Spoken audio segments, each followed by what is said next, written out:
Hello and नमस्ते सबैजनालाई। यहाँहरूलाई हाम्रो नेपाल अनलाइन स्कुलमा फेरि पनि स्वागत छ। हामीहरू के पढिरहेका छौँ त क्लास 8 को हेल्थ एन्ड फिजिकल एजुकेसन है। सो आज चाहिँ हामीहरू युनिट 4 पढ्न जाँदैछौँ। युनिट 4 मा के रहेको छ त डिजिज भन्न चाहिँ रहेको छ, जसलाई हामीहरूले के भन्छौँ त रोग भनेर चाहिँ भन्छौँ है। So introduction. The physiological condition in which the body, organs or system do not function properly and uneasiness emerges in the body is called disease. Disease भनेको चाहिँ एउटा यस्तो फिजियोलोजिकल कन्डिसन हो जुन कन्डिसनमा चाहिँ हाम्रो बडी अर्गन्स अथवा सिस्टम, हाम्रो शरीरको अङ्गहरू अथवा कुनै सिस्टम भनेको चाहिँ हामीहरूले पढ्यौँ नि, डाइजेस्टिभ सिस्टम, रिप्रोडक्टिभ सिस्टम भनेर चाहिँ पढ्यौँ है। त्यस्तो सिस्टमले चाहिँ राम्रोसँग काम नगर्नु र त्यो काम नगर्दा चाहिँ हामीहरूलाई शरीरमा अनइजिनेस फिल हुनु, अनकम्फर्टेबल फिल हुनु, त्यस्तो कन्डिसनलाई हामीहरूले के भन्छौँ त डिजिज भनेर चाहिँ भन्छौँ है। रोग भनेको चाहिँ त्यस्तो हो। It is affected by the location, food habits, cleanliness, personal behavior and religious or cultural environment. र यो चाहिँ के कुराहरूबाट प्रभावित भएको हुन्छ त? एउटा हुन्छ लोकेसन, जस्तै हामीहरू नेपालमा त हिमाल पहाड तराई रहेको छ नि त। सो यदि तराईमा गयौँ भने चाहिँ त्यहाँ बढी लामखुट्टेहरू पाइने हुन्छ, त्यसले गर्दा चाहिँ डेङ्गु त्यस्तो खालको रोगहरू चाहिँ त्यहाँ फैलिने गर्छ है। त्यसै गरी हिमालमा त्यस्तै टाइपको पर्टिकुलर डिजिज हुन्छ क्या, जुन चाहिँ त्यही लोकेसनमा मात्र लाग्ने हुन्छ, अरू लोकेसनमा चाहिँ लाग्दैन। यसले पनि मान्छेहरूलाई रोगको प्रभावित गर्छ। त्यसै गरी नेक्स्ट रहेको छ फुड हेबिट्स। मान्छेको खाने शैलीले, खाने तरिकाले पनि त्यो डिजिजलाई एफेक्ट गरिरहेको हुन्छ। अनि रहेको छ क्लिनलीनेस, सरसफाइ कतिको छ त? यदि फोहोर भयो भने चाहिँ रोग छिटै लाग्छ, अनि राम्रोसँग सरसफाइ गरिरहेको छ भने चाहिँ उसलाई रोग ढिलो लाग्छ अथवा रोगै लाग्दैन भनौँ न। देन पर्सनल बिहेभियर, अनि मान्छेको जुन आफ्नो बिहेभियर आचरण हुन्छ त्यसले पनि अब डिजिजहरूलाई चाहिँ एफेक्ट गरिरहेको हुन्छ क्या। If his or her personal behaviour is good, then उसलाई रोगहरू लाग्ने सम्भावना अत्यधिक कम हुन्छ क्या। सो उसको पर्सनल बिहेभियर यदि राम्रो छ, सरसफाइमा अलिकति राम्रोसँग ध्यान पुर्याउँछ भने चाहिँ उसलाई रोगहरू लाग्ने सम्भावना कम हुन्छ। And religious or cultural environment, त्यसै गरी उसको जुन धार्मिक अथवा कल्चरल इन्भाइरोमेन्ट छ त्यसले पनि डिजिजलाई चाहिँ एफेक्ट गरिरहेको हुन्छ है। कसैको कल्चरमा चाहिँ के हुन्छ भन्दाखेरि डिफ्रेन्ट फेस्टिभल्सहरूमा यस्तो अल्कोहलहरू सेवन गर्ने, अनि जस्तै हाम्रो शिवरात्रिमा पनि हुन्छ नि, मान्छेहरूले चाहिँ फरक फरक यस्तो भाङ धतुरो यताउति खाइरहेको हुन्छ, जसले गर्दा चाहिँ उसलाई रोग लाग्ने सम्भावना धेरै हुन्छ कि उसको शरीरमा चाहिँ नकारात्मक रूपमा प्रभाव पारिरहेको हुन्छ। त्यस कारणले हाम्रो डिजिज केबाट इफेक्टेड हुन्छ त? लोकेसन, फुड हेबिट्स भयो, cleanliness, personal behaviour and religious or cultural environment. A disease is cause by unhealthy behaviour, र मान्छेको जुन अनहेल्दी बिहेभियर हुन्छ, असुरक्षित बिहेभियर, फोहोरी नेचरको मान्छे, त्यसै गरी पल्युटेड इन्भाइरोमेन्ट, वातावरणमा सरसफाइको कमी, डिफिसियन्सी अफ न्युट्रिएन्ट्स, र शरीरमा चाहिँ न्युट्रिएन्ट्सहरूको कमी कस्तो कमी भन्दाखेरि भिटामिन ए को कमी। हामीहरूले अगाडि पढ्यौँ नि त कुन कुन भिटामिनको कमी गर्दा कुन कुन रोग लाग्छ भनेर चाहिँ हामीहरूले पढिसकेका छौँ है। सो यो भयो। त्यसै गरी bacterial or viral or parasitic infection in the body, र ब्याक्टेरिया अथवा भाइरस है भनौँ है। अहिलेको समयमा चाहिँ हाम्रोमा कोरोना भाइरस एकदमै चलिरहेको छ नि त, त्यो पनि एउटा स्मल भाइरस हो, तर त्यसले मान्छेहरूलाई चाहिँ कति धेरै एफेक्ट गरिरहेको छ, कति मान्छेहरू त्यही लागेर नै मरिरहेको छन्।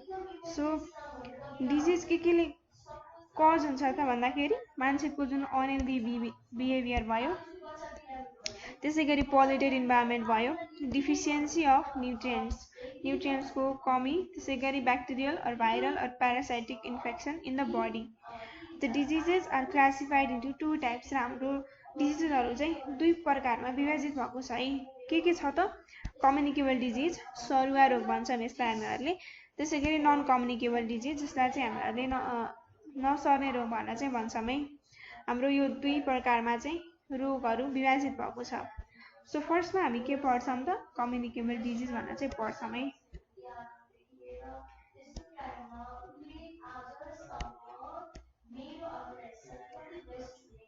The disease that can transmit or communicate from one person or animal to the other by the means of various germs is known as communicable disease. Communicable disease अथवा सरुवा रोग भनेको त्यस्तो रोग हो जुन चाहिँ एउटा मान्छे अथवा जनावरदेखि अर्को मान्छे अथवा जनावरमा चाहिँ सर्छ। के को कारणले त? बाइ मिन्स अफ भेरियस जर्म्सहरू सर्छ हैन। सो जर्म्सको कारणले चाहिँ यो डिजिजहरू चाहिँ एकअर्कामा सर्ने गर्छ। त्यस्तो सर्ने डिजिजहरूलाई चाहिँ हामीले के भन्छौँ? कम्युनिकेबल डिजिज भनेर चाहिँ भन्छौँ है।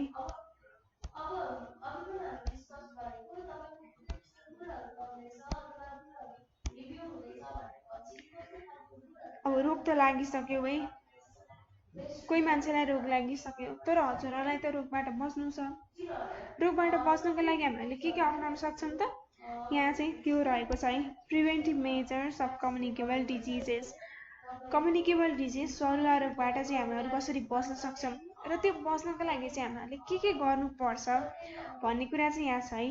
फर्स्टमा रहेको छ use of safe drinking water. सफा पिउने पानीको चाहिँ हामीहरूले प्रयोग गर्नुपर्छ है। यो चाहिँ एउटा मुख्य हो है। फोहोर पानीको कारणले गर्दा थुप्रै रोगहरू लाग्छन् है। जस्तै भयो डायरिया, डिसेन्ट्री, कोलेरा, त्यस्तो खालको रोगहरू चाहिँ फोहोर पानीको कारण लाग्ने गर्छन्। सो हामीहरूले रोगबाट बच्नको लागि के गर्नुपर्छ त? Use of safe drinking water. Water is used in everyday activities. हाम्रो लाइफमा चाहिँ दैनिक रूपमा पानीको चाहिँ प्रयोग भइरहेको छ। It is use for drinking as well. र यो पानी चाहिँ हामीहरूले पिउनमा प्रयोग गर्छौँ, अनि कपडाहरू धुनमा प्रयोग गर्छौँ, सरसफाइ गर्नमा प्रयोग गर्छौँ, धेरै कुराहरूमा चाहिँ हामीहरूले प्रयोग गरिरहेको हुन्छौँ। If the water we drink is not pure or safe, the diseases such as diarrhoea, wines, dysentery, cholera etcetera can easily infect our body. यदि हामीहरूले पिउने पानी सफा भएन भने चाहिँ के हुन्छ त? कस्तो खालको डिजिजहरू लाग्छ? डायरिया, जाडा पखाला लाग्छ, वाइन्स लाग्छ, डिसेन्ट्री भनेको पनि डायरिया टाइप डिजिज नै हो है। सो कोलेरा लाग्छ। कोलेरा भनेको चाहिँ डायरिया र भमिटिङ चाहिँ एकैपटक भइदिने। Can easily infect our body. यिनीहरूले चाहिँ हाम्रो शरीरलाई डाइरेक्टली इन्फेक्ट गर्न सक्छन्। Clean water is needed for taking bath, washing, cooking, drinking, cleaning etcetera. त्यसकारण चाहिँ नुहाउनको लागि, कपडाहरू धुनको लागि, सरसफाइ गर्नको लागि, खाना पकाउनको लागि, पिउनुको लागि चाहिँ हामीहरूलाई सफा पानी चाहिँ आवश्यकता पर्छ। त्यसकारण first preventive measure of communicable disease के भयो त? Use of safe drinking water भयो। अनि हाम्रो नेक्स्ट के छ त? सेफ एन्ड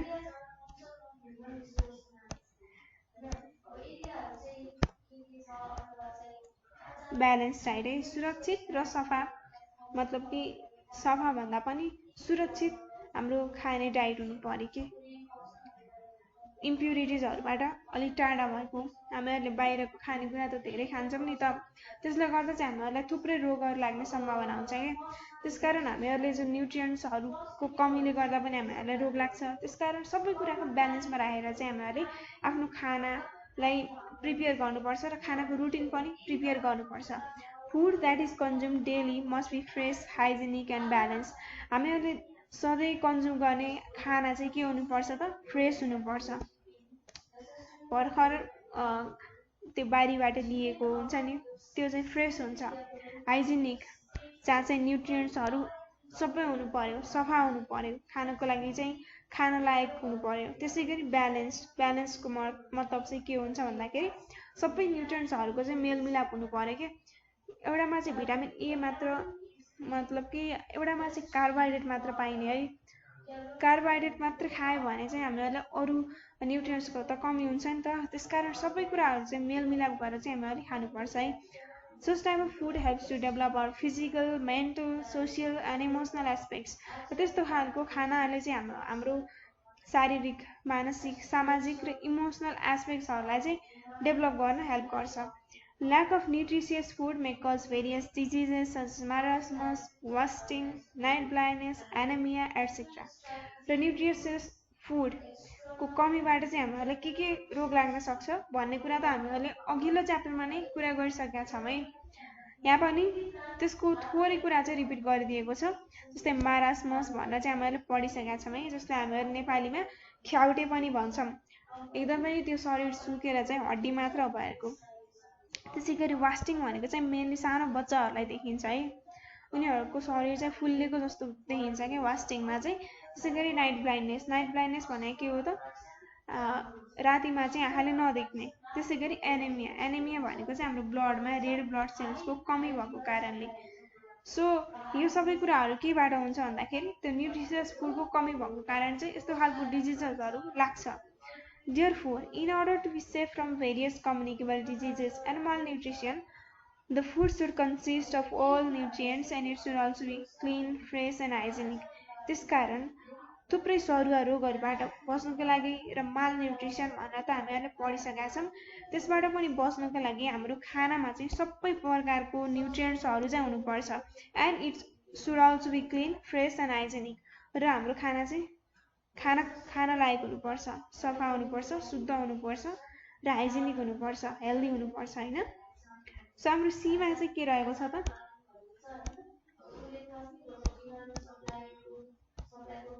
क्लिनलीनेस मतलब कि सरसफाई।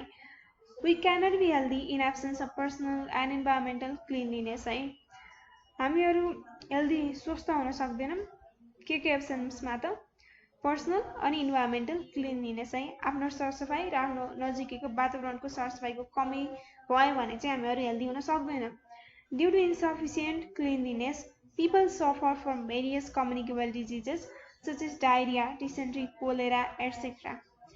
र सरसफाईको ल्याकमा है, सरसफाईको कमीमा मान्छेहरू चाहिँ विभिन्न खालको सरुवा रोगबाट चाहिँ पीडित हुन्छन्, जसमा के पर्छन् त डायरिया, डिसेन्ट्री, कोलेरा। हामीहरूले माथि पनि पढिसकेका छौँ है। We have to be very much aware of our own personal and environmental cleanliness. त्यसकारण हामीहरू चाहिँ एकदमै आफ्नो र आफ्नो वातावरणको सरसफाईमा चाहिँ एकदमै अवेर, कन्सियस हुनुपर्छ। We have to make our surroundings and sources of water clean.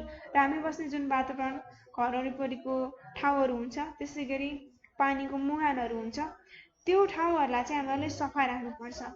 त्यो गरिसक्यौँ भने चाहिँ हामीहरू यस्तो सरुवा रोगबाट चाहिँ बस्न सक्छौँ है। यहाँ पिक्चरमा पनि हजुरहरूले देख्न सक्नुहुन्छ सरसफाई गर्न लागेको। हजुरहरूले पनि आफ्नो गाउँठाउँ घर वरिपरि चाहिँ सफा गर्नुपर्छ। सो हाम्रो डीमा के रहेको छ त इम्युनाइजेसन भनेको चाहिँ भ्याक्सिनेसन है। सानो सानो बच्चाहरूलाई जन्मिसकेपछि चाहिँ धेरै खालको भ्याक्सिन्सहरू लगाउनु पर्छ। Our body has capacity to fight against causative agents of diseases.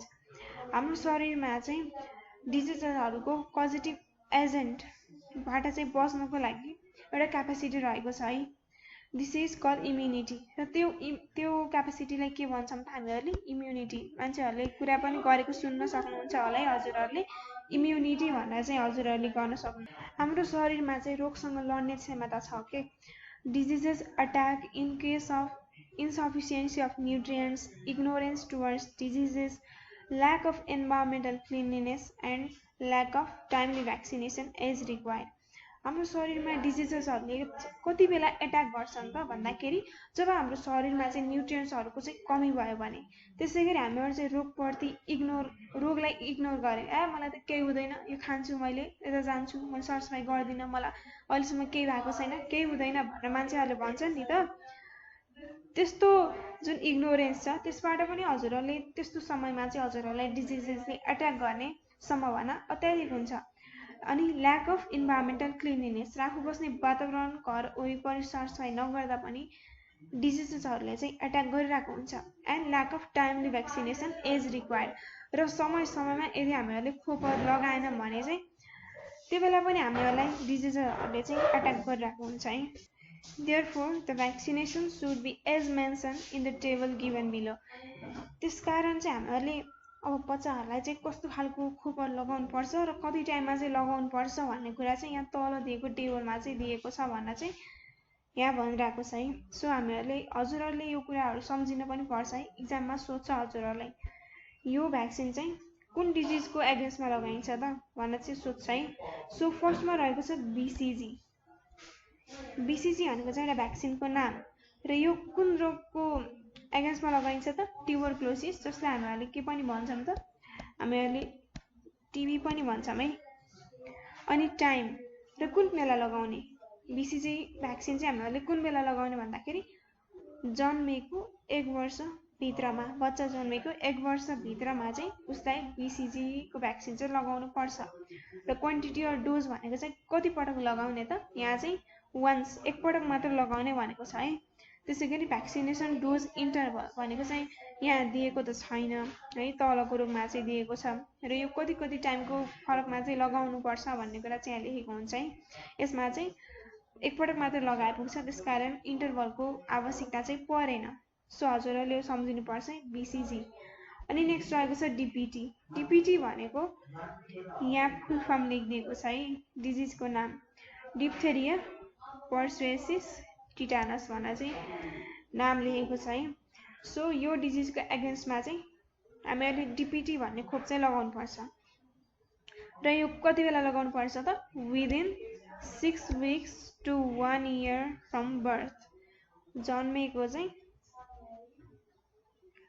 6 हप्तादेखि 1 वर्ष भित्रमा चाहिँ लगाउनु पर्छ अनि क्वान्टिटी अर डोज कति पटक लगाउनु पर्छ त यो चाहिँ 3 पटक लगाउनु पर्ने हुन्छ है र 3 पटक चाहिँ कति समयको इन्टरभलमा चाहिँ हामीले लगाउने त भन्दाखेरि with the interval of 4 weeks from the first vaccination पहिलो भ्याक्सिनेसनको 4 हप्ता पछाडि चाहिँ फेरि खोप लगाउने यहाँ चाहिँ जन्मेको 6 हप्तापछि भनेछ नि त 6 हप्तापछि चाहिँ लगाउने 6 हप्तापछि लगाएपछि फेरि 4 हप्तापछि फेरि लगाउने अनि फेरि 4 हप्तापछि फेरि लगाएर चाहिँ 3टा डोज पुरा गर्ने सो हजुरहरूले सम्झिनु पर्छ है name of the vaccine and name of the disease त्यसैगरी हाम्रो नेक्स्ट रहेको छ पोलियो ड्रप्स चाहिँ के को एगेन्स्टमा लगाइन्छ त पोलियोको एगेन्स्टमा चाहिँ लगाइन्छ यो चाहिँ भ्याक्सिन भन्दा पनि पोलियो ड्रप्स चाहिँ सानो बच्चाहरूलाई चाहिँ ओरली नै दिइन्छ है भ्याक्सिन चाहिँ हुँदैन यसको र यो चाहिँ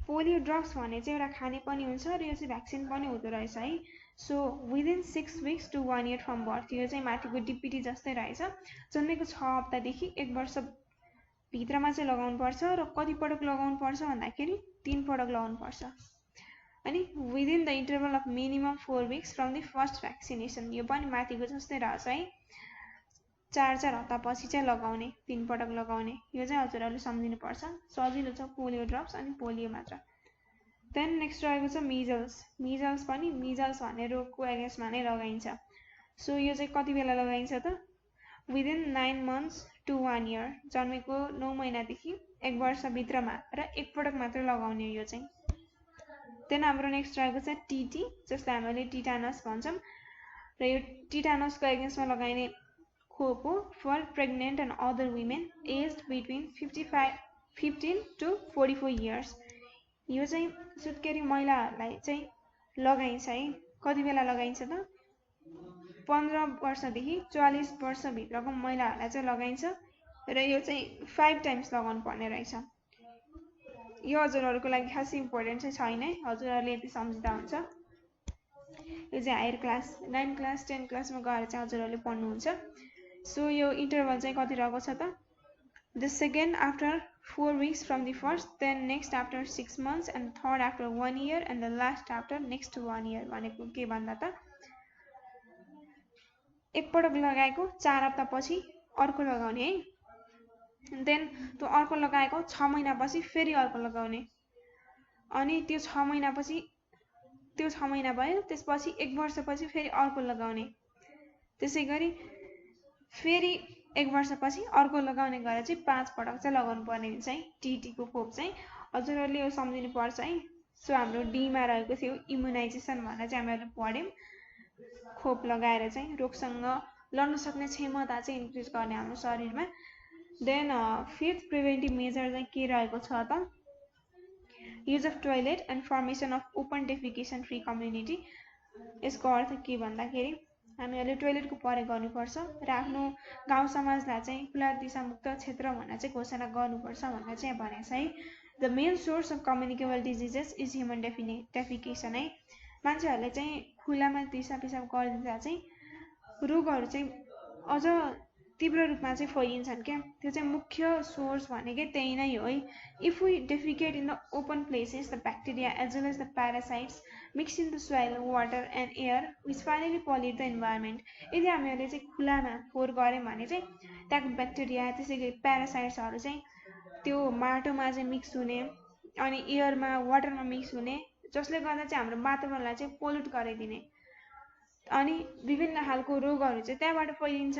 therefore in order to manage stool and urine properly we have to use the toilets compulsorily. त्यसकारण हामीहरूले हाम्रो स्टुल अनि युरिनको म्यानेजमेन्ट गर्नुको लागि चाहिँ हामीहरूले राम्रोसँग टोइलेट्सहरूको चाहिँ कम्पलसरी रूपमा युज गर्नुपर्छ। सो यति नै भयो है हजुरहरूको प्रिभेन्टिभ मेजर्स। यो चाहिँ हजुरहरूलाई इक्जाममा सोध्न सक्छ, सो बी केयरफुल र राम्रोसँग पढ्नु होला है। अब चाहिँ हामीहरू के गर्छौँ भन्दाखेरि सम कम्युनिकेबल डिजिजेस, केही सरुवा रोगहरूको बारेमा चाहिँ पढ्न जाँदैछौँ।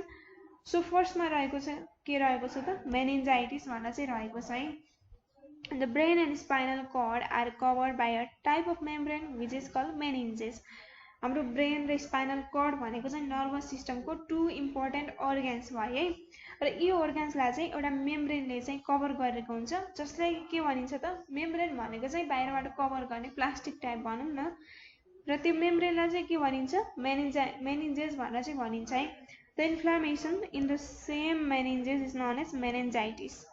र त्यही मेनिन्जेसमा हुने इन्फ्लामेसन भनेको चाहिँ त्यो सुन्निने अथवा त्यसमा कुनै प्रब्लम आउने त्यस्तो कन्डिसनलाई हामीहरूले मेनिन्जाइटिस भन्न चाहिँ भन्छौँ। Also this disease can be found in people of all ages. र यो चाहिँ सबै एजको मान्छेहरूलाई चाहिँ हुने गर्छ, तर बच्चाहरूमा चाहिँ यो छिटो छिटो फैलिने जाने गर्छ है। This disease is cause by the bacterium name Neisseria meningitis. यो डिजिज के को कारणले हुन्छ त एउटा ब्याक्टेरिया हुन्छ। यहाँ चाहिँ ब्याक्टेरियम लेखेको छ है। ब्याक्टेरियम भनेको चाहिँ ब्याक्टेरियाको सिङ्गुलर रूप भयो है। नाइसेरिया मेनिन्जाइटाइट्सले चाहिँ हाम्रो मेनिन्जाइटिस भन्ने रोग चाहिँ लगाउँछ। यो चाहिँ ब्याक्टेरियाको नाम भयो। यो चाहिँ मोस्ट इम्पोर्टेन्ट है, इक्जाममा चाहिँ हजुरहरूलाई सोध्न सक्छ, मोस्ट इम्पोर्टेन्ट नै हो, सोधिहाल्छ। 2 नम्बरमा चाहिँ हजुरहरूलाई कुन कुन रोगको सोध्न सक्छ भन्ने चाहिँ थाहा भएन, तर इम्पोर्टेन्ट यो हजुरहरूलाई पोजिटिभ एजेन्ट चाहिँ इम्पोर्टेन्ट हुन्छ इक्जामको लागि।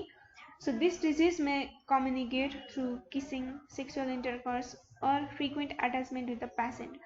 र यो डिजिज चाहिँ कसरी लाग्छ भन्दाखेरि किसिङ गर्दा, त्यसै गरी सेक्सुअल रिलेसन राख्दाखेरि अनि frequent attachment with the patient.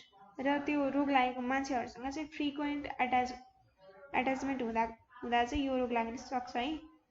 Some of the symptoms of this disease are high fever, vomiting, neck stiffness, headache etcetera. र यो रोगको मुख्य सिम्टम्सहरू के छ त हाई फिभर, एकदमै कडा ज्वरो आइदिने, त्यसै गरी भोमिटिङ, नेक स्टिफनेस भनेको चाहिँ घाँटी सुन्निने अथवा घाँटीमा चाहिँ प्रब्लम आउने, त्यसै गरी टाउको दुख्ने। यो 4वटा सिम्टम्सहरू पनि हजुरहरूले याद राख्नु होला। यो सिम्टम्सहरू चाहिँ यो मेनिन्जाइटिस भन्ने रूपमा चाहिँ देखिने गर्छ है। Similarly the patient may shiver, faint and in the case of babies under 18 months swelling of palate may be the symptom है। र यसको साथसाथै पेसेन्ट चाहिँ काम नसक्ने क्या, सिभर भनेको चाहिँ काम्नु, त्यसै गरी फेन्ट हुनु भनेको त हजुरहरूलाई थाहा नै छ है। त्यसै गरी जुन बच्चाहरू हुन्छ 18 मन्थभन्दा कम उमेरको, उनीहरूको चाहिँ प्यालेट भन्ने एउटा organ चाहिँ स्वेल गर्छ, यानि कि सुन्निन्छ। र यो चाहिँ अलि एक्स्ट्रा सिम्टम्सहरू चाहिँ भयो है। हजुरहरूलाई चाहिँ यो कुराहरू याद राख्नुपर्छ है। मुख्य रूपमा त हजुरहरूलाई यो के रहेको छ त यो पोजिटिभ एजेन्ट चाहिँ याद राख्नुपर्छ। सो यसको प्रिभेन्टिभ मेजर्सहरू जानौँ।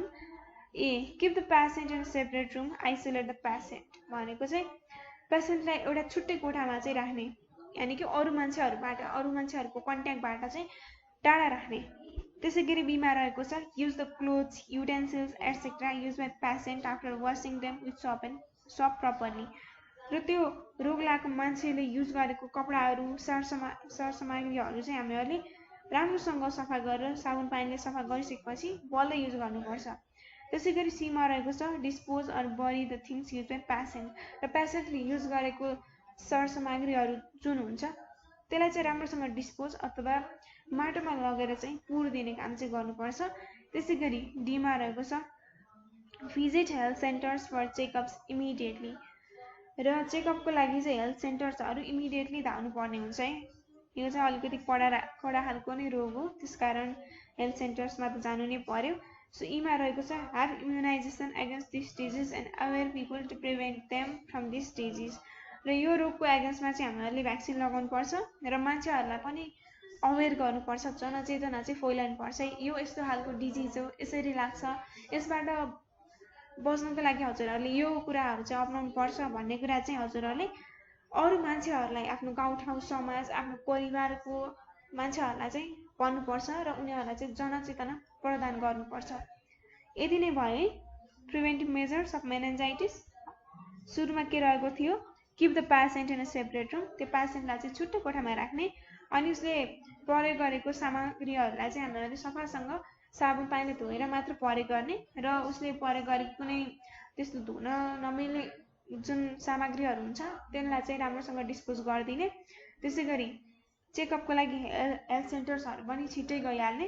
अनि लास्टमा चाहिँ के रहेको छ भन्दाखेरि त्यो रोगको एगेन्स्टमा चाहिँ इम्युनाइजेसन लगाउने, इम्युनाइजेसन गर्ने, भ्याक्सिन लगाउने र मान्छेहरूलाई चाहिँ जनचेतना प्रोभाइड गर्ने। त्यसै गरी हाम्रो नेक्स्टमा रहेको छ इन्सेफेलाइटिस। अब यो रोग के हो त है, पढौँ न त। Encephalitis is also called zoonotic disease. इन्सेफेलाइटिसलाई अर्को के रोग भन्छ त, यसलाई जुनोटिक डिजिज भन्न पनि भन्छ है। इक्जाममा हजुरहरूलाई इन्सेफेलाइटिस भन्दा पनि जुनोटिक डिजिजको कन्जुगेसन के हो त भन्न सोध्यो भने चाहिँ हजुरहरूले के हो भनेर चाहिँ टोलाएर नबस्नु होला है। जुनोटिक डिजिज भनेको चाहिँ इन्सेफेलाइटिस हो। This disease appears most often in the Terai region of Nepal during summer. यो रोग चाहिँ मुख्य गरी समर सिजनमा नेपालको तराई रिजनमा चाहिँ एपियर भएको हुन्छ। This disease is cause by JE virus that falls under the class of B. र यो डिजिज चाहिँ जेई भाइरस भन्नेले चाहिँ गराएको हुन्छ, जुन चाहिँ बी क्लासमा पर्ने गर्छ। बी अर्बो भाइरसको क्लासमा चाहिँ पर्ने गर्छ है। हजुरहरूले यति सम्झिँदा पनि हुन्छ, जेई भाइरस भन्न सम्झिँदा हुन्छ। यो चाहिँ अलिकति इम्पोर्टेन्ट छैन जस्तो लाग्छ मलाई। सो सम्झिँदा चाहिँ हुन्छ है, सर्ट क्वेसनमा हजुरहरूले झुकाउन चाहिँ सक्छ। Some of the symptoms of this disease are sudden high fever. यो रोगको सिम्पटम्सहरू के छ त, एक्कासी ज्वरो आइदिने, ठुलै ज्वरो आइदिने। त्यसै गरी हेडेक भनेको चाहिँ टाउको दुख्ने, सोर एन्ड पेनफुल थ्रोट, घाँटी दुख्ने, सुन्निने, अनि भमिटिङ आउने, फेन्ट हुने, अनि मेमोरी लस अफ मेमोरी भनेको चाहिँ केही कुराहरू पनि नसम्झिने के, हिजो देखेको मान्छेलाई चाहिँ आज भुलिदिने, भर्खरै भनेको कुरा पनि बिर्सिदिने, एकातिर जान भनेको छ अर्कैतिर गइदिने। एन्ड कन्सियसनेस भन्दा पनि यहाँ अनकन्सियसनेस हुनुपर्छ है, के कुरा गरेछ केही पत्तै नलाग्ने। अनि paralysis of the muscles of hands and legs. र मसल्स, हातको मसल्सहरू, खुट्टाको मसल्सहरू चाहिँ राम्रोसँग नचल्ने, यस्तो हुनसक्छ है। र यो डिजिजको सिम्पटम्सहरू हजुरहरूले याद गर्नुपर्छ, जुन जुन अलिकति सजिलो छ। सडन हाई फिभर भनेको चाहिँ ज्वरो आउने, टाउको दुख्ने, भमिट हुने, फेन्ट हुने, यो चाहिँ म्याक्सिमम डिजिजको सिम्पटम यही नै हुन्छ नि त। यसकारण चाहिँ हजुरहरूले सम्झिन एकदमै सजिलो हुन्छ क्या। सो राम्रोसँग पढ्नु होला। At first this disease spreads in animals and birds. र सुरुमा चाहिँ यो रोग चाहिँ जनावर, त्यसै गरी बर्ड, चराचुरुङ्गीहरूमा चाहिँ फैलिएको हुन्छ। Later this is communicated to humans by a type of female mosquito that belongs to Culex. र त्यसपछि चाहिँ मान्छेमा चाहिँ कसरी सर्छ भन्दाखेरि त्यो एनिमल्सलाई चाहिँ एउटा फिमेल मस्किटोले चाहिँ टोक्छ। त्यो फिमेल चाहिँ क्युलेक्स मस्किटोभित्र चाहिँ पर्छ है। क्युलेक्स भनेको चाहिँ एउटा टाइप हो, त्यो टाइपभित्र चाहिँ पर्ने जुन फिमेल मस्किटो हुन्छ उसले चाहिँ त्यो एनिमल्सलाई टोक्छ र त्यहाँबाट चाहिँ एनिमल चाहिँ ह्युमनमा चाहिँ ट्रान्सफर गर्ने काम गर्छ। Culicine bite causes swelling of the membrane in the brain. र त्यो क्युलिसिन बाइट, त्यसको बाइटले गर्दा चाहिँ हाम्रो ब्रेन जुन हुन्छ यो चाहिँ सुन्निन थाल्छ क्या, फुल्लिन थाल्छ। The incubation period of this disease ranges from 5 to 15 days। Incubation period भनेको चाहिँ के हो त, यो इन्क्युबेसन पिरियड भनेको चाहिँ हजुरको शरीरमा त्यो मस्किटोले बाइट गरे आज, अनि हजुरहरूलाई सिम्पटम्स कहिले देखियो त, पर्सि देखियो भनेपछि त्यो सिम्पटम्स देखिने र मस्किटोले बाइट गर्ने जुन इन्टरभल छ त्यसलाई चाहिँ इन्क्युबेसन पिरियड भन्छ क्या। आज टोक्यो अनि 5 दिन पछाडि चाहिँ अब सिम्पटम देखियो भने चाहिँ 5 दिन भयो त्यसको इन्क्युबेसन पिरियड, जस्तो यहाँ भनेको छ the incubation period of this disease ranges from 5 to 15 days. 5 देखि 15 दिनसम्म चाहिँ यो इन्क्युबेसन पिरियड चाहिँ रेन्ज भएको हुन्छ। इन्क्युबेसन पिरियडको चाहिँ रेन्ज हुन्छ भन्ने खोजेको छ है। इन्सेफेलाइटिस भन्ने चाहिँ हामीले पढ्यौँ। यो चाहिँ हजुरहरूले सम्झिनुपर्छ है। जेई भाइरस, त्यसै गरी बी अर्को भाइरस भन्ने पनि सम्झिनुहोस्, थोरै सिम्टम्सहरू पनि सम्झिनुहोस्, अनि इन्क्युबेसन पिरियड पनि सम्झिँदा हुन्छ। सो प्रिभेन्टिभ मेजर्स, अब यसलाई लाग्नु नदिन चाहिँ हामीले के गर्न सक्छौँ त? Go for immediate treatment as soon as the symptoms are noticed. अब हजुरहरूलाई सिम्टम्स देखियो भनिसकेपछि हजुरहरू तुरुन्तै मेडिकलमा जानुपर्छ इमिडिएट ट्रिटमेन्टको लागि, किनभने ढिला भयो भने चाहिँ गाह्रो हुनसक्छ है पछि। Use mosquito nets or keep nets in the windows in order to protect yourself from the mosquitoes. र यो त मुख्य गरी लामखुट्टेको टोकाले गर्दा लाग्ने रोग भयो नि त, त्यसकारण हामीहरू घरमा हुँदा चाहिँ त्यो झ्याल ढोकाहरूमा चाहिँ मस्किटो नेटहरू राख्ने, मस्किटो रिपेलेन्ट क्रिमहरू लगाउने, सुत्दाखेरि मस्किटो नेट्सहरू राख्ने। त्यसो गऱ्यौँ भने चाहिँ यसको इन्फेक्सनबाट हामीहरू बच्न सकिन्छ। त्यसै गरी keep pig farms away from the home and manage them properly. Pig farms भनेको चाहिँ सुँगुर भन्छौँ हामीहरू नेपालीमा चाहिँ। त्यो सुँगुर पाल्ने ठाउँहरूलाई चाहिँ घरभन्दा एकदमै टाढा राख्ने र राम्रोसँग सरसफाइको साथ चाहिँ हामीहरूले त्यसलाई म्यानेज गर्नुपर्छ। देन अर्को रहेको छ use vaccines against this disease. र यो रोगको एगेन्स्टमा चाहिँ हामीहरूले खोप लगाउनुपर्छ र खोप पनि प्रेजेन्ट छ। त्यसकारण मुख्यतः हामीहरूले के गर्नुपर्छ त? रोगको सिम्टम देखिन बित्तिकै नै हामीहरू मेडिकल ट्रिटमेन्टको लागि जानुपर्छ, अनि मस्किटो नेट्सहरू रिपेलेन्ट्सहरू चाहिँ युज गर्नुपर्छ, अनि पिग फार्म्सहरूलाई चाहिँ आफ्नो घरभन्दा धेरै टाढा नै राख्नुपर्छ। त्यसै गरी रोगको एगेन्स्टमा चाहिँ भ्याक्सिन लगाउनुपर्छ। यति नै हो। प्रिभेन्टिभ मेजर सजिलो छ, हजुरहरूलाई सम्झिन सजिलो हुन्छ, सो सम्झिनु होला। देन हाम्रो नेक्स्ट रहेको छ हेपाटाइटिस बी रहेको छ थर्डमा। Hepatitis B can transfer from one person to another through air, blood, sexual intercourse, sharing syringes of drugs, remains of patients' food, utensils used by patients, etc. Hepatitis B भनेको चाहिँ एउटा hepatitis be भन्ने भाइरसको कारण चाहिँ लाग्छ है। यहाँ चाहिँ दिएको छैन, बट हजुरहरूले सम्झिनु चाहिँ पर्छ। हेपाटाइटिस बी भनेको केले लाग्छ त? हेपाटाइटिस बी भाइरस भन्ने चाहिँ लाग्छ। र यो चाहिँ एक मान्छेदेखि अर्को मान्छेमा चाहिँ कसरी सर्छ त? थ्रु एयर, हावाबाट सर्छ। ब्लड भनेको चाहिँ रगत, इन्फेक्टेड रगत यदि स्वस्थ मान्छेको रगतमा चाहिँ मिसायो भने त्यहाँबाट पनि सर्छ। सेक्सुअल रिलेसन अथवा इन्टरकोर्सबाट पनि सर्छ, शारीरिक सम्बन्ध। त्यसै गरी सेयरिङ सिरिन्जेस अफ ड्रग्स, र जो मान्छेहरू चाहिँ योबाट चाहिँ इन्फेक्ट भएको छन्, यदि उनीहरूले चाहिँ त्यो ड्रग्सको सिरिन्जेसहरू, सुईहरू चाहिँ सेयर गरे एकअर्कामा भने त्यसरी पनि सर्छ। रिमेन्स अफ पेसेन्ट्स फुड, र पेसेन्ट्सको खाना, उसको जुन खाना रहेको हुन्छ त्यसलाई पनि हामीले प्रपर रूपमा डिस्पोजल गरेन भने त्यहाँबाट पनि सर्छ। अनि utensils use by patients etcetera, र त्यो पेसेन्ट्सले युज गरेको सरसामग्रीहरू हामीहरूले त्यो डिसइन्फेक्ट गरेर चाहिँ युज गरेन भने त्यहाँबाट पनि यो रोग छिट्टै सर्छ। सो एकदमै घातक रोग रहेको छ है यो चाहिँ। This disease affects the patient's liver and leads to death. यसले चाहिँ मान्छेहरूको लिभरमा चाहिँ इफेक्ट गर्छ र मान्छेहरूलाई चाहिँ डेथ भनेको चाहिँ मृत्युको नजिक चाहिँ पुर्याउँछ है। Most often this disease affects the people between 20 to 40 year of age. र मोस्टली यो डिजिजले चाहिँ कसलाई इफेक्ट गर्छ त? त्यस्तो मान्छेहरू जुन चाहिँ 20 देखि 40 वर्षको उमेरको बिचमा चाहिँ रहेका छन्। The incubation period of this disease ranges from 6 weeks to 6 months। र यसको इन्क्युबेसन पिरियड पनि एकदमै लामो रहेको छ। कति रहेको छ त? 6 हप्तादेखि 6 महिनाभित्रमा बल्ल सिम्टम्स देखिन्छ भनेपछि एकदमै घातक रोग रहेको छ है। सो सिम्टम्सहरू पढौँ। सुरुमा के छ त? Loss of appetite and vomiting. Loss of appetite भनेको चाहिँ भोकै नलाग्ने, त्यसै गरी भमिटिङ भनेको त यहाँहरूलाई थाहा नै छ। अनि weakness in the body, tiredness and fatigue, शरीरमा चाहिँ एकदमै कमजोरी फिल हुने, अनि थोरै काम गर्दा पनि टायर्ड भइदिने, अनि फ्याटिग भनेको पनि त्यो टायर्डनेस जस्तै हो। अनि एलोइङ of organs such as nails, eyes, skin, etc. त्यसैगरी हातका नङ खुट्टाकै नङहरू चाहिँ प्यालो कलरमा परिणत हुने अनि आँखा पनि प्यालो भइदिने अनि स्किन पनि प्यालो भइदिने छाला प्यालो हुने यो पनि हेपाटाइटिस बी को सिम्पटम्स हो है। सो डी मा रहेको छ swelling of liver and abdominal pain just below the right part of the chest.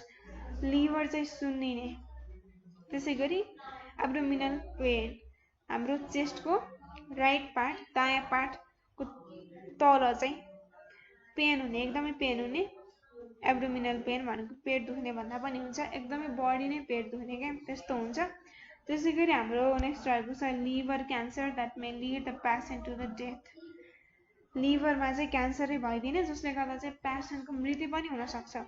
So यति चारवटा यहाँ सिम्पटम्स दिएको छ। भोक नलाग्ने, भमिट भइराख्ने, अनि शरीरमा चाहिँ कमजोरी फिल हुने, टायर्डनेस भनेको चाहिँ थोरै काम गर्दा पनि टायर्ड हुने, काम गर्न मन नलाग्ने, अनि शरीर चाहिँ पुरै पहेँलो भइदिने, नङहरू भयो, आँखाहरू भयो, स्किन भयो, सबै प्यालो भइदिने, अनि स्वेलिङ अफ लिभर सुन्निने बिकज यो मेनली एफेक्ट गर्ने भनेको चाहिँ लिभरलाई नै हो। सो एब्डोमिनल पेन अनि पेटहरू दुख्ने यस्तो गाह्रो हुने काम चाहिँ हुन्छ है। अनि त्यसै गरी रहेको छ liver cancer that may lead the patient to the death, र लिभरको क्यान्सर नै भइदिने जसलाई गर्दा चाहिँ मान्छेहरू चाहिँ मृत्युको मुखमा नै जान्छन्। यस्तो घातक रोगबाट त हामीहरू बस्नु पर्ने नि त, अनि कसरी बस्न सकिन्छ त? सो यहाँ प्रिभेन्टिभ मेजर्सहरू रहेको छ, राम्रोसँग पढौँ है त। इन्फेक्टेड एकदमै गाह्रो हुँदो रहेछ नि त यो डिजिजले। सो यसमा रहेको छ blood transfusion only after proper examination है। अब हजुरहरू चाहिँ एक्सिडेन्टमा पर्नु भयो है, अनि हजुरहरूलाई चाहिँ रगतको कमी भयो। रगतको कमी भइसकेपछि हजुरहरूलाई रगत चाहियो, अनि रगत चाहिँ त्यतिकै राख्ने त अरू मान्छेको उसलाई कस्तो रोग लागेको छ, पहिला यस्तो खालको हेपाटाइटिस बी एचआइभी एड्स लागेको छ कि छैन, त्यो कुराहरू चाहिँ सबै चेक गरेपछि बल्ल त्यो ब्लड हेल्दी छ कि छैन भनेपछि बल्ल चाहिँ हजुरहरूलाई त्यो ब्लड ट्रान्सफ्युजन गर्नुपर्छ। त्यही नै भनेको चाहिँ blood transfusion only after proper examination, राम्रोसँग चेक गरिसकेपछि बल्ल ब्लडको चाहिँ ट्रान्सफ्युजन गर्ने। अनि use a patients belongings only after cleaning them, र पेसेन्ट्सको जुन बिलोङ्गिङ्सहरू हुन्छ त्यसलाई चाहिँ सफा गरिसकेपछि मात्र युज गर्ने। उसको सर सामग्रीहरू त्यत्तिकै त छुँदा पनि नछुने, बिकज उति धेरै सर्छ, एकदमै गाह्रो हुन्छ। So reuse equipment or syringes only after sterilisation, र सुईहरू अथवा इक्विपमेन्टहरू उनीहरूलाई चाहिँ एउटा मान्छेले युज गरेको अर्को मान्छेले युज गर्दा चाहिँ स्टेरिलाइजेसन गरेर बल्ल युज गर्ने। स्टेरिलाइजेसन भनेको चाहिँ त्यहाँको ब्याक्टेरिया किटाणुहरू सबैलाई मारेर चाहिँ बल्ल युज गर्ने। यसलाई मार्न कसरी सकिन्छ त? तातो पानीको भल्काएर अथवा अरू थुप्रै कार्यहरू गरेर पनि यो काम चाहिँ हामीले गर्न सकिन्छ। सो डीमा रहेको छ vaccination against hepatitis in time, र हेपाटाइटिसको भ्याक्सिनेसन पनि प्रेजेन्ट छ। यो चाहिँ हामीले सानोमा नै लगाएको थियौँ, मलाई याद छ। म चाहिँ सानोमा चाहिँ लगाएको थिएँ, 3टा हेपाटाइटिस ए, हेपाटाइटिस बी अनि हेपाटाइटिस सी। यो चाहिँ लगाउनै पर्छ है, पछि अब नलगाएर चाहिँ पछि एकदमै गाह्रो हुन्छ रोग लाग्यो भने चाहिँ। सो बच्नको लागि चाहिँ हामीले यति काम त गर्नु नै पर्यो है। So no consumption of tobacco, alcohol and drugs. Tobacco, चुरोट, रक्सी अनि ड्रग्सहरू त्यस्तो खान भने चाहिँ उनीहरूले झन् बढी इफेक्ट गर्छ, त्यसकारण त्यसलाई त खानु हुँदै भएन। In case of any doubt of the disease visit health centres for checkup, र यदि कुनै डाउट्सहरू भयो भने चाहिँ हेल्थ सेन्टर्समा छिट्टै गइहाल्ने चेकअपको लागि। यति गरिसकेपछि हजुरहरू बच्न सक्नुहुन्छ। केबाट त? हेपाटाइटिस बीबाट चाहिँ बच्न सक्नुहुन्छ है। यो नै भयो प्रिभेन्टिभ मेजर्स। मुख्य गरी हजुरहरूलाई इम्पोर्टेन्ट भनेको कजेटिभ एजेन्ट, सिम्पटम्स अनि प्रिभेन्टिभ मेजर्स इक्जामको पोइन्ट अफ भ्यूले हेर्दाखेरि चाहिँ है। तर हजुरहरूले राम्रोसँग पढ्नु भयो भने चाहिँ पछि पनि हजुरहरूलाई काम लाग्छ है। सो इक्जाम ओरिएन्टेड भएर मात्र हामीहरूले पढ्नुपर्छ भन्ने चाहिँ हुँदैन है। सो हाम्रो नलेजको लागि पनि एकदमै इम्पोर्टेन्ट हुन्छ। सो 4मा रहेको छ HIV and AIDS.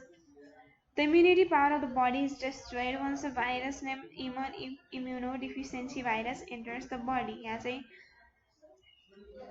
Directly start गरिदिएको छ है। HIV भनेको चाहिँ ह्युमन इम्युनोडिफिसियन्सी भाइरस हो, जसको हाम्रो शरीरभित्र प्रवेश भइसकेपछि हाम्रो शरीरको जुन रोगसँग लड्ने क्षमता हुन्छ त्यो चाहिँ उत्तिखेर डिस्ट्रोय भइदिन्छ। Various diseases may affect due to this reason. र यो कारणले गर्दा चाहिँ हाम्रो शरीर कमजोर भइदिन्छ र कमजोरमा चाहिँ सबैले एट्याक गर्न थाल्छन्, धेरै डिजिजहरूले चाहिँ एट्याक गर्न थाल्छन्। This condition is known as AIDS. र यही कन्डिसनलाई नै हामीहरूले एड्स भनेर चाहिँ भन्छौँ। इक्जाममा चाहिँ हजुरहरूलाई के इम्पोर्टेन्ट छ भन्दाखेरि हजुरहरूलाई चाहिँ यो फुल फर्म्सहरू चाहिँ एकदमै इम्पोर्टेन्ट हुन्छ है। एचआइभीको फुल फर्म के हो त? Human immuno deficiency virus. त्यसै गरी various diseases may affect due to this reason. अनि हाम्रो एड्सको फुल फर्म पनि हजुरहरूलाई एकदम इम्पोर्टेन्ट रहेको छ, सोध्न सक्छ। सो बी केयरफुल है। This condition is known as AIDS है। अब त्यो कमजोर भइसकेपछि त रोग त लागि नै हाल्ने भयो नि त। यही कन्डिसनलाई नै हामीहरूले एड्स भनेर चाहिँ भन्छौँ, acquired immuno deficiency syndrome. Acquired भनेको चाहिँ हामीहरूको शरीरमा भएको जुन इम्युनिटी पावर हुन्छ त्यो चाहिँ कमी हुनु। Till now the medicine for the complete treatment of HIV or AIDS has not been invented. र अहिलेको समयसम्म हेर्दाखेरि चाहिँ एचआइभी अर एड्सको ट्रिटमेन्टको लागि, कम्प्लिट ट्रिटमेन्टको लागि चाहिँ औषधि एभाइलेबल भएको छैन, भ्याक्सिन एभाइलेबल भएको छैन। There are 3 stage of this disease. र यो रोगको चाहिँ 3वटा स्टेप्सहरू अथवा स्टेजेसहरू चाहिँ हुन्छ। They are HIV infection, HIV positive and AIDS. र त्यो स्टेजेसहरू के हो त? एचआइभी इन्फेक्सन भयो, एचआइभी पोजिटिभ भयो, त्यसै गरी एड्स भयो है। No symptoms are found during the early period of HIV infection. र सुरुवाती चरणमा चाहिँ सिम्टम्स नै देखिँदैन है शरीरमा। सो त्यसले गर्दा चाहिँ गाह्रो बनाउँछ। इफ सिम्टम्स देखियो भने चाहिँ हामीलाई ट्रिटमेन्ट गर्नको लागि सजिलो हुन्छ। तर यसको जुन इन्क्युबेसन पिरियड छ त्यो चाहिँ एकदमै लामो रहेको छ। त्यसकारण चाहिँ सुरुमा यसको सिम्टम्सहरू देखिँदैन। Gradually the symptoms are visible. र ढिलो ढिलो गरेर बिस्तारै यसको सिम्टम्सहरू चाहिँ देखा पर्न थाल्छ। Eventually the disease cannot be treated and the patient may die. र अब त्यो बढ्दै बढ्दै गयो भने चाहिँ त्यो रोगलाई राम्रोसँग ट्रिटै गर्न नसकिने कन्डिसन आउँछ र पेसेन्टको चाहिँ मृत्यु हुनसक्छ। यति नै दिएको छ है। HIV infection, HIV positive and AIDS भनेर चाहिँ हजुरहरूले यदि सम्झिनु होला 3टा स्टेजेसहरू। यसरी चाहिँ अब हामीहरूले मोड्स अफ ट्रान्समिसन, यानि कि यो रोग कसरी सर्छ त, एक मान्छेदेखि अर्को मान्छेमा कसरी सर्छ भन्ने कुरा हेर्छौँ हामीहरूले यहाँ। एमा रहेको छ through unsafe sexual intercourse with HIV infected person. एचआइभीदेखि इन्फेक्टेड भएको मान्छेहरूसँग चाहिँ अनसेफ सेक्सुअल बिहेभियर भयो भने चाहिँ यो रोग एकदमै छिटो रूपमा चाहिँ फैलिने गर्छ। त्यसै गरी through the use of unsterilize syringes and other equipment. यो चाहिँ हामीहरूले अघिको हेपाटाइटिस बीमा पनि कुरा गरिसकेका छौँ है। स्टेरिलाइज गरिएको सिरिन्जेसहरू, निडल्सहरू युज गरिएन भने रोगहरू एकदमै छिटो छरितो रूपमा चाहिँ फैलिन्छ। बिकज त्यो निडलहरूमा पनि त्यो ब्याक्टेरिया अथवा भाइरसेसहरूको रिमेन्स चाहिँ रहेको हुन्छ, जसले गर्दा चाहिँ हाम्रो शरीरलाई चाहिँ एकदमै छिटो इन्फेक्ट गर्ने काम गर्छ। त्यसै गरी हाम्रो अर्को के रहेको छ त, from a HIV infected mother to our baby. र यदि आमालाई चाहिँ रोग लागेको छ एचआइभी भने चाहिँ उहाँको चाहिँ बच्चालाई पनि सर्ने सम्भावना अत्याधिक हुन्छ। यसरी चाहिँ सर्छ। अनि डीमा रहेको छ through the transfusion of blood or transplantation of any other organ of HIV infected person to other healthy person. त्यसै गरी जुन ब्लडको कुरा त हामीहरूले हेपाटाइटिसमा पनि कुरा गऱ्यौँ है, अघिकै कुरा हो यो पनि।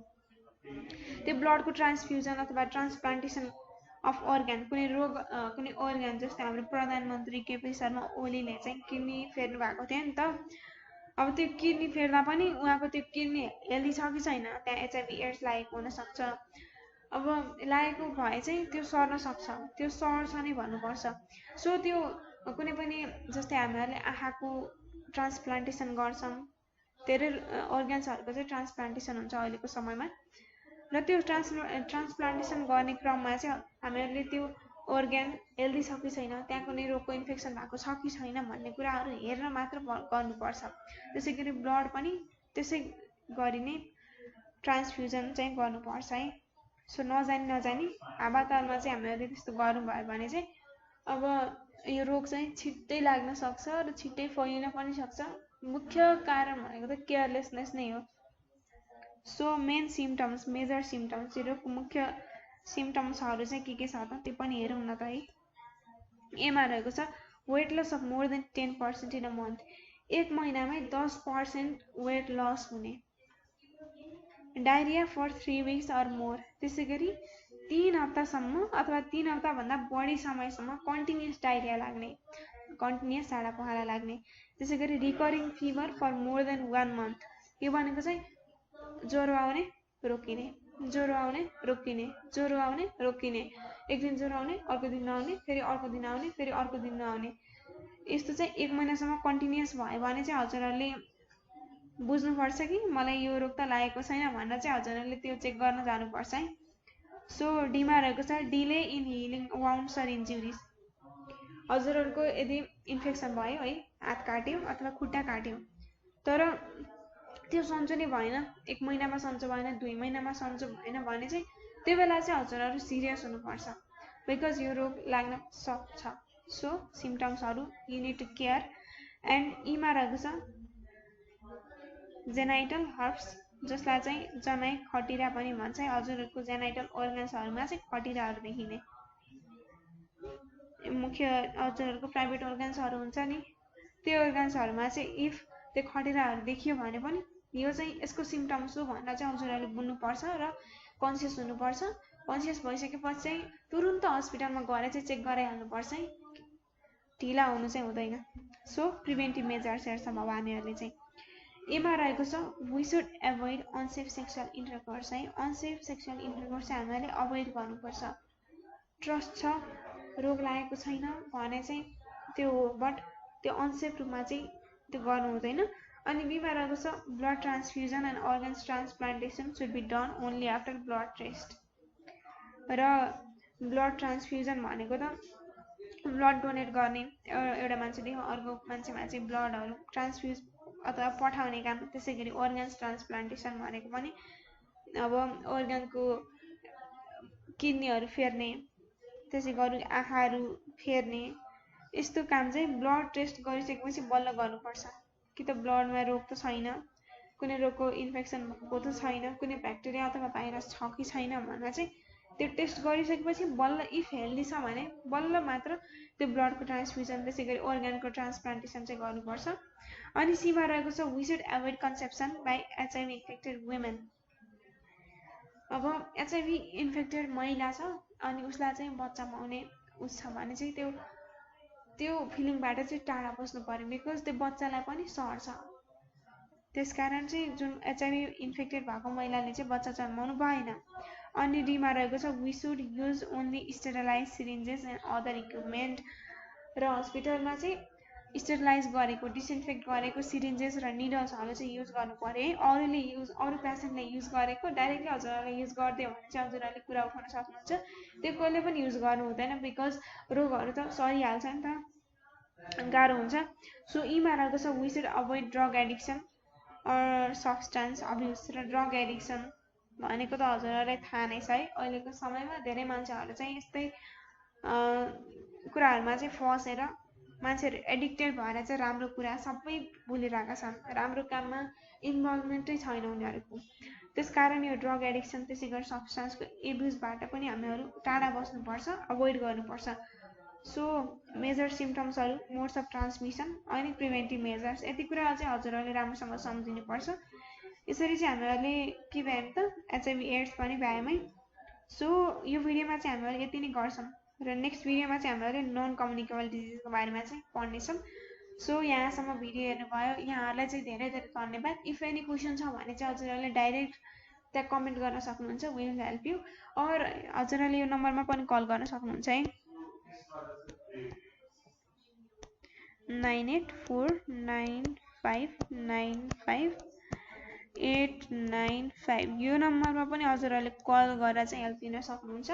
सो आजको लागि चाहिँ यति नै, हजुरहरूलाई भिडियो हेरेकोमा धेरै धेरै धन्यवाद। So happy learning, keep helping others. So